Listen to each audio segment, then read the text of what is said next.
এটা আমি শোনাচ্ছি কবি সুনীল গঙ্গোপাধ্যায়ের লেখা কবিতা না পাঠানো চিঠি। মা, তুমি কেমন আছো? আমার পোষা বেড়াল খুঞ্চু সে কেমন আছে? সে রাত্রিরে কার পাশে শোয়?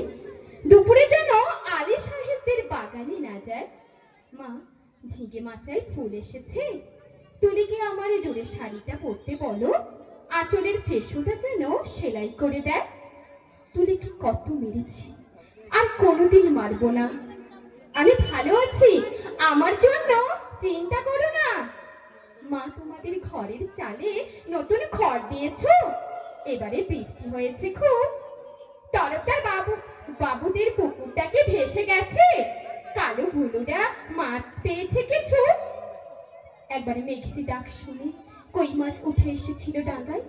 আমি আম গাছ তলায় দুটো কই মাছ ধরেছিলাম। তোমার মনে আছে মা?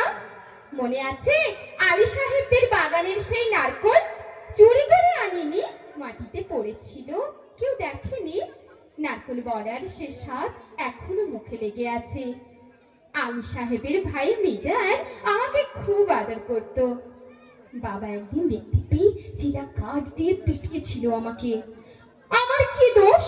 কেউ আদর করলে আমি না বলতে পারি? আমার পিঠে এখনো সে দাগ আছে। আলী সাহেবদের বাগানে আর কোনো দিন যাইনি। আমি আর কোনো বাগানেই যাই না। সেই দাগটাই হাত বুলিয়ে বাবার কথা মনে পড়ে। বাবার জন্য আমার খুব কষ্ট হয়। আমি ভালো আছি, খুব ভালো আছি। বাবা যেন আমার জন্য একটুও না ভাবে। তুলি কি এখনো ভূতের ভয় পায় মা? তুলি আর আমি পুকুর ধারে কলা বউ দেখেছিলাম, সেই থেকে তুলির পিঠে ব্যারাম শুরু করলো।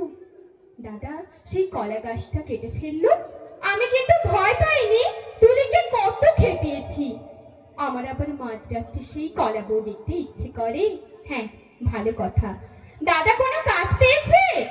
নকুল বাবু যে বলেছিল বহরমপুর নিয়ে যাবে। দাদাকে বলো আমি ওর উপরে রাগ করিনি। রাগ পুষে রাখলে মানুষের বড় কষ্ট। আমার শরীরে আর দাগ নেই, আমি আর এক ফোঁটাও কাঁদি না। মা, আমি আর রোজ দোকানের খাবার খাই। হোটেল থেকে দুবেলা আমার খাবার এনে দেয়, মাংস মুখে দিই। আর তুলির কথা, কালো ফুলের কথা মনে পড়ে। তোমাদের গ্রামে পটল পাওয়া যায় না? আমি আলু পটলের তরকারি খাই, পটল ভাজাও খাই। হোটেলে কিন্তু কখনো শাক রান্না হয় না। পুকুর পাড় থেকে তুলি আর আমি তুলে আনতাম কলমি শাক। কি ভালো, কি ভালো। বিনা পয়সায় কোনোদিন আর কলমি শাক আমার ভাগ্যে জুটবে না।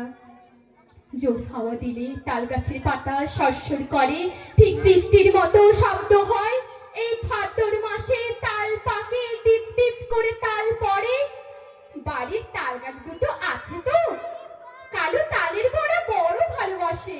একদিন বানিয়ে দিও। তেলের খুব দাম জানি, তবু একদিন দিও। আমাকে বিক্রি করে দিয়ে ৬,০০০ টাকা পেয়েছিলে, তা দিয়ে একটা গরু কেনা হয়েছে তো। সেই গরুটা ভালো দুধ দেয়। আমার মতন মেয়ের চেয়ে গরু অনেক ভালো। গরুর দুধ বিক্রি করে সংসারের সুসার হয়। গরুর বাছুর হয়, তাতেও কত আনন্দ হয়। বাড়িতে কন্যা সন্তান থাকলে কত জ্বালা। দুবেলা ভাত দাও রে, শাড়ি দাও রে, বিয়ের জোগাড় করো রে। হাবলু, মিজান, শ্রীধরদের থাবা থেকে মেয়েকে বাঁচাও রে। আমি কি বুঝি না? সব বুঝি। কেন আমায় বিক্রি করে দিলে তাও তো বুঝি। সেজন্যই তো আমার কোনো রাগ নেই, অভিমান নেই। আমি তো ভালোই আছি, খেয়ে পড়ে আছি। তোমরা ওই টাকায় বাড়ি ঘর সরিয়ে নিও ঠিকঠাক। কালু ফুলুকে স্কুলে পাঠিও, তুলিকে ব্রজেন ডাক্তারের ওষুধ খাইও। তুমি একটা শাড়ি কিনো, বাবার জন্য একটা ধুতি, দাদার একটা ঘড়ির শখ, তাও কি টাকায় কুলোবে?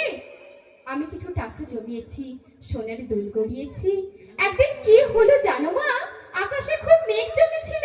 দিনের বেলায় ঘুটঘুটি অন্ধকার, মনটা হঠাৎ কেমন করে উঠলো। দুপুরবেলা চুপি চুপি বেরিয়ে ট্রেনে চেপে বসলাম।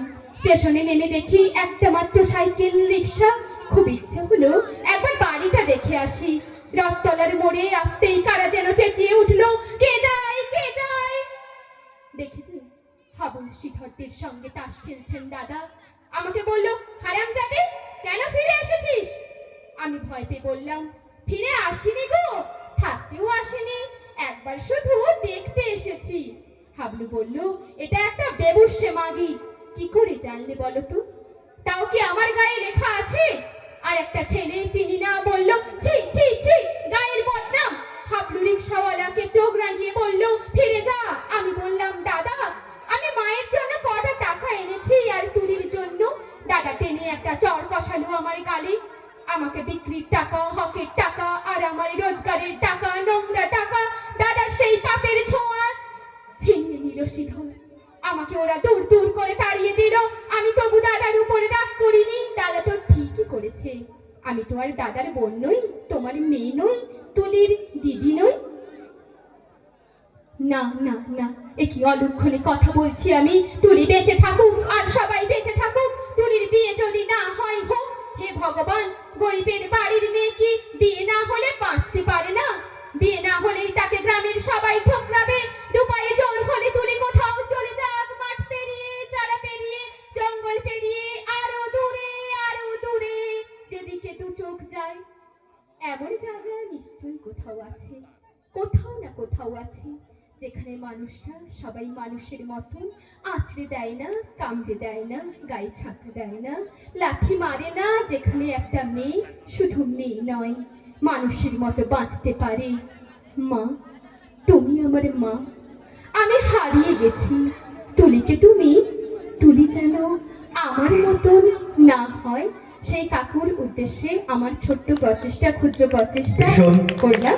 ভীষণ একটি সুন্দর কবিতা আমরা শুনলাম আমাদের অত্যন্ত আমার স্নেহধন্যা ছাত্রী স্মৃতিকা চক্রবর্তীর কাছ থেকে। ভীষণ একটি ভালো লাগার কবিতা। তাকে অনেক অনেক শুভেচ্ছা। স্মৃতিকা চক্রবর্তীর জন্য এবার ফাটিয়ে হাতের তালি চাইবো। আমরা দেখবো এবার একটি বিশেষ নাটক কচিকাচাদের সব